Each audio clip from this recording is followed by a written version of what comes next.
Pemirsa, sebuah bangunan kuno 2 lantai nampak masih kokoh berdiri di Kompleks Ampel, tepatnya di Jalan Kalimas Udik, Kota Surabaya.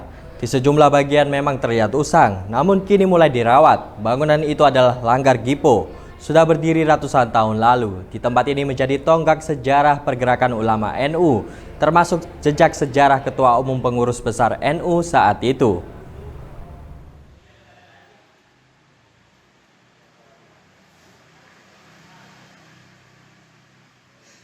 Sampai saat ini belum ada yang memastikan sejak kapan Langgar Gipo dibangun oleh keluarga Sagipodin.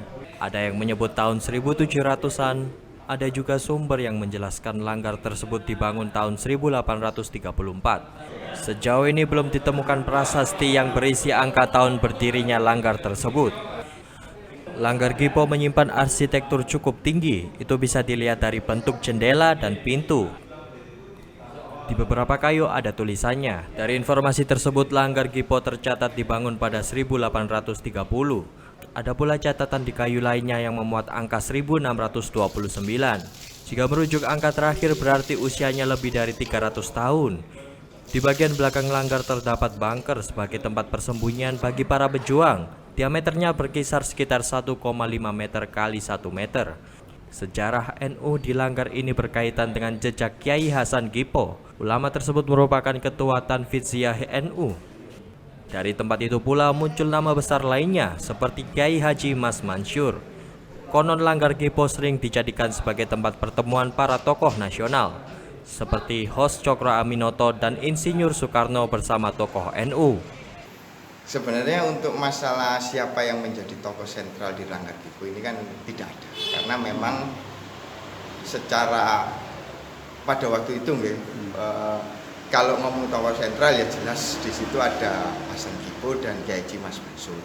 Tapi sebenarnya keluarga dari klan, saya ngomong klan aja itu, klan dari keturunan Mbak Rahmat ini ada klan dari Abdullah Mansur, Kiai Akbar, Kiai Santri itu juga keluarga Kiai Kamal waktu itu. Di situ muncul ada yang bernama Alwi bin Abdul Aziz, Ridwan Abdullah, Kiai Ahmad Marzuki waktu itu, kemudian beralih ke putranya yang bernama Kiai Haji Mas Mansur itu, terus Kiai Hasan Gipo, ada Umar Gipo, semua ada di sini. Nah, kemudian mereka itu di Langgar ini sebelum ngomong Nahdlatul Ulama, sebelum ada Tasfirul Afkar, sebelum ada Ujar, itu kan tokoh-tokoh ini juga.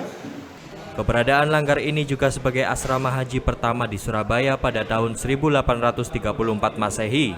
Jamaah haji pertama dari Surabaya diberangkatkan dan singgah dari Langgar Gipo lewat jalur Sungai Kalimas. Saat ini Langgar Gipo sudah ditetapkan sebagai cagar budaya oleh pemerintah Kota Surabaya. Perbaikan bagian yang rusak dilakukan bertahap, misalnya kayu-kayu penopang atap yang sebagian sudah keropos. Keunikan lain langgar ini juga memiliki tangga-tangga bangunan. Kondisi tangga kayu masih utuh, bahkan tak ada sedikit pun yang keropos. Tangga-tangga itu dirancang rapi dan artistik. Terima kasih. Saya selaku Ketua Takmir Langgar Gipo. Dahulu awalnya langgar ini memang mangkrak beberapa tahun yang sehingga kami dan teman-teman Laskar Macan Aji Surabaya itu ada keinginan untuk murid-murid di Langgar Gipo ini. Alhamdulillah berkat kerjasama kita semuanya, langgar ini dibangun atas kerja bakti awalnya, atas kerja bakti. Kemudian kita menembusi Pemkot, sehingga Pemkot sendiri tertarik akan histori langgar ini, sehingga mereka ada keinginan untuk menjadikan cagar budaya. Alhamdulillah sekarang sudah ada pembangunan tahap pertama, tinggal nunggu tahap kedua. Ataupun kegiatan-kegiatan yang kita rangkum selama ini, selain kalau habis maghrib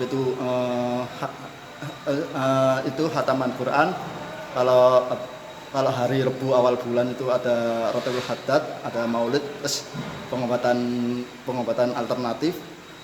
Untuk hari Senin Ba'da Isya itu malam Selasa itu ada kajian Sirah Wali.